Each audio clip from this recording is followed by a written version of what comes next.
Wa mal hayatud dunya illa mata'ul ghurur. Menipu saja dunia ini.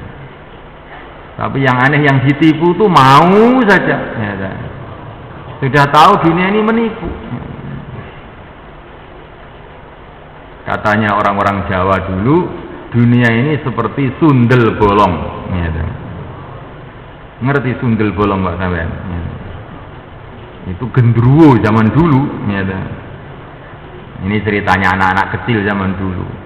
Kalau dilihat dari depan cantik sekali, tapi kalau dilihat dari belakang ternyata itu bangkai growoh, penuh dengan nanah, penuh dengan set, penuh dengan ulat. Nah, itu namanya sundel bolong. Nah, dunia itu seperti itu semua kan.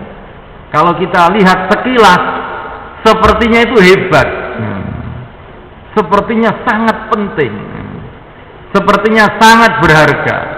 Tapi kalau kita lihat dengan betul, sebetulnya tidak ada apa-apanya. Tidak ada apa-apanya. Sebentar saja, kemudian habis semuanya. Maka semulaikan seorang ulama mengajak santrinya, apakah kamu mau saya ajak? Akan saya perkenalkan dengan seluruh raja-raja yang ada di dunia ini. Oh, tentu saja Pak Kiai. Nah, bawa ke sini kamu. Oleh Pak Kiai tadi diajak bukan ke istana, diajak ke kuburan. Loh kok ke kuburan Pak Kiai? Iya. Kamu duduk di sini, nanti seluruh raja akan ke sini semua. Kamu tunggu aja di sini, nanti kenal semua dengan seluruh raja yang ada di dunia ini. Jadi senulaikan Allah SWT, kalau kita ingin kenal dengan seluruh raja, pergilah ke kuburan, jangan ke istana. Kalau ke istana nanti dia mungkin nggak ketemu juga. Kalau ke kuburan mesti ketemu itu. Senulaikan Allah Subhanahu Wa Taala. Apakah kamu mau saya tunjukkan dunia dengan segala isinya? Oh tentu Pak Kiai. Maka oleh Pak Kiai diajak ke tempat sampah. Loh, kok tempat sampah? Iya, kamu tunggu aja di sini. Seluruh dunia nanti akan ke sini semua. Bangunan-bangunan yang indah akhirnya jadi sampah. Mobil-mobil yang indah akhirnya jadi sampah. Pakaian-pakaian yang indah akhirnya jadi sampah. Kalau kamu sudah tahu tempat sampah, berarti sudah tahu dunia dengan segala isinya. Dimulaikan Allah Subhanahu Wa Taala. Dan ini yang bisa paham begini hanya orang beriman. Kalau orang tidak beriman nggak akan bisa paham. Ini ilmu khas, ilmu istimewa yang diberikan oleh Allah pada orang-orang beriman, sehingga dia bisa melihat dunia itu apa adanya. Tapi kalau orang-orang kafir, ya'lamuna zahiran minal hayatid dunya wa hum 'anil akhirati ghafilun. Orang-orang kafir itu seperti katak di bawah batok, di bawah tempurung. Seperti katak di bawah tempurung, perasaannya sudah tahu segalanya, ternyata dia ini tertutup dengan batok tadi itu. Itulah keadaan orang kafir semuanya. Taunya apa yang di bawah langit, di atas bumi saja. Apa yang di atas langit dia tidak tahu. Taunya cuma dunia saja. Apa yang setelah dunia ini dia tidak tahu. Maka orang yang maju yang sebenarnya ini hanyalah orang beriman. Orang kafir itu walaupun maju kayak apa itu sebetulnya sangat bodoh, sangat mundur, karena taunya cuma dunia saja. Sedangkan dunia ini seperti satu tetes air dibandingkan dengan akhirat yang seperti lautan. Nah, orang kafir itu ilmunya ya ilmu setetes air itu. Itu saja sudah merasa pinter. Cuman dunia saja. Nah, mulaikan Allah Ta'ala. Nah, ini bumi begitu besar mulaikan. Berapa besarnya bumi ini semuanya. Tapi kalau kita ini naik ke angkasa sana semuanya kan, ternyata di angkasa ini ada bertriliun-triliun benda-benda yang lebih besar daripada bumi. Bertriliun-triliun, nggak ada yang bisa ngitung mereka. Maka kalau kita pergi ke angkasa sana mereka, maka melihat bumi itu kecil, masya Allah, cuman seperti satu kerikil di antara berjuta-juta, bermiliar-miliar, bertriliun-triliun kerikil bumi itu. Padahal ini angkasa ini masih dunia mereka. Bagaimana kalau kita nanti sampai ke akhirat mereka?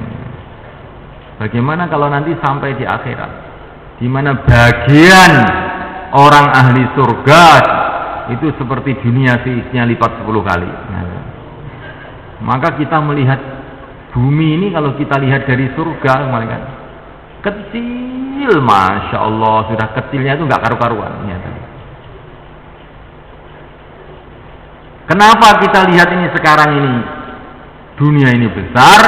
Karena kita ini memandang dunia saja, tidak kita bandingkan dengan akhirat. Maka kita tertipu. Orang itu mengatakan besar kecil itu kalau nggak ada bandingannya itu repot. Ini kambing ini besar apa kecil? Besar. Ya dibandingkan apa? Kalau dibandingkan sapi ya kecil. Nah kalau sapi ini besar apa kecil Pak? Besar nih sapi. Dibandingkan apa? Dibandingkan gajah ya kecil sapi ini. Gajah ini besar. Dibandingkan apa? Kalau dibandingkan gunung ya kecil gajah itu. Bumi ini besar. Kalau dibandingkan planet-planet yang lain jadi kecil. Apalagi dibandingkan akhirat sangat-sangat kecil. Tapi sayangnya ini kalau orang tidak beriman, mulai kan ngerti begini ini setelah sampai di akhirat, baru ngerti. Oh, tibain dunia ini kayak gini. Tapi kalau orang beriman, karena dia mendapatkan ilmu dari Allah, sebelum ke akhirat sudah tahu dia. Oh, dunia ini kecil. Dunia ini kecil. Jangan dibesar-besarkan. Dunia ini kecil, maka berita mengenai dunia juga kecil. Permasalahan mengenai dunia juga kecil. Apa saja yang berkaitan dengan dunia ya kecil. Karena apa? Karena dunia ini kecil. Maka seorang lah datang ke seorang ulama. Pak Kiai, saya ini punya masalah besar Pak Kiai. Masalah apa? Ini begini, ini begini, ini begini. Oh itu kecil itu katanya. Kecil bagaimana? Ini masalah besar katanya. Masalah yang besar itu kamu itu mati bisa dalam keadaan iman atau tidak. Itulah masalah besar. Kalau kamu mati dalam keadaan iman, kamu masuk surga, selesai semua masalah. Kalau mati tidak dalam keadaan iman, kamu ke neraka, baru itu masalah besar. Kalau masalah-masalah dunia ini kecil, waktunya sebentar, maka semuanya kecil, jangan kamu besar-besarkan. Jadi dinamulakan Allah SWT. Maka sekarang ini yang kita pikirkan bagaimana iman kita ini sempurna. Keyakinan kepada Allah pertama disempurnakan. Tanamkan dalam hati, ucapkan dengan lisan, pahami dengan otak, bahwa seluruh makhluk yang ada di alam semesta ini hakikatnya tidak ada kecuali bila diadakan oleh Allah. Tidak hidup kecuali bila dihidupkan oleh Allah. Tidak bisa apa-apa tanpa Allah. La haula wala quwwata illa. Tidak ada usaha, tidak ada kekuatan kecuali dengan pertolongan Allah. Ya gulam, kata Nabi, kalau umat ini berkumpul menjadi satu, umat itu siapa? Ya seluruh manusia ini maksudnya. Kalau seluruh umat berkumpul menjadi satu, orang Indonesia, orang Cina, orang Belanda, orang Eropa, orang Australia, orang Amerika, jin, setan, semua kumpul menjadi satu, mereka semua mufakat ingin mendatangkan bahaya kepada kamu, mereka tidak akan bisa, kecuali dengan perkara yang telah ditakdir oleh Allah untuk kamu. Kalau seluruh umat, manusia, jin, malaikat, setan, jin, demit, apa saja yang ada di alam semesta ini berkumpul menjadi satu untuk mendatangkan manfaat kepada kamu, mereka tidak akan mampu kecuali dengan perkara yang telah ditakdir oleh Allah untuk kamu. Jadi makhluk ini nggak bisa apa-apa.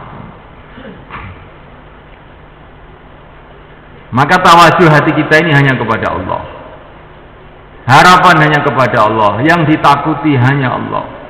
Ini orang yang tahu seperti itu. Makhluk ini kelihatannya bergerak, hakikatnya tidak digerakkan. Kelihatannya makhluk ini hidup, tapi hakikatnya bukan hidup, hanya dihidupkan. Seperti lampu ini loh, ini kelihatannya hidup, bukan hidup, ini dihidupkan.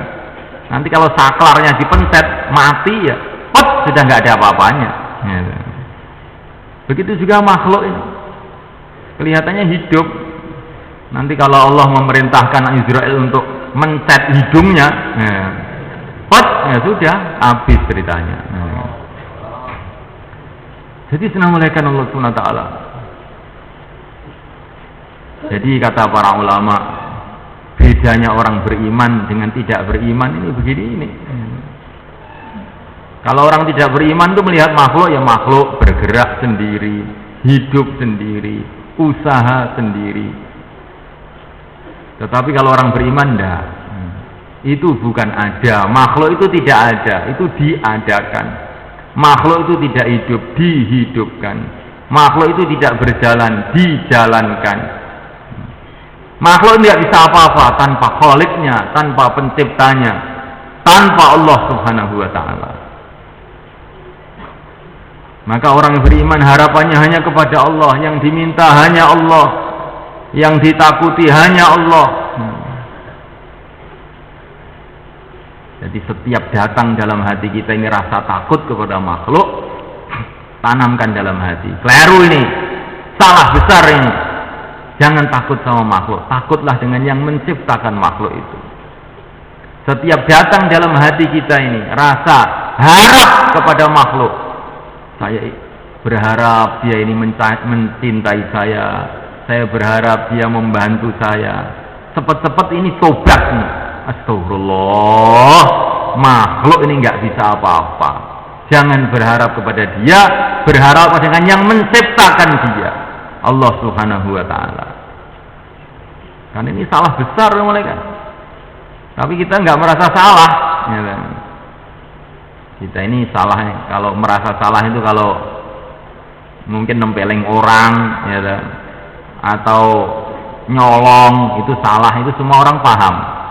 Berharap kepada selain Allah itu salah juga, dan ini salah besar, bukan salah kecil, karena kaitan dengan iman.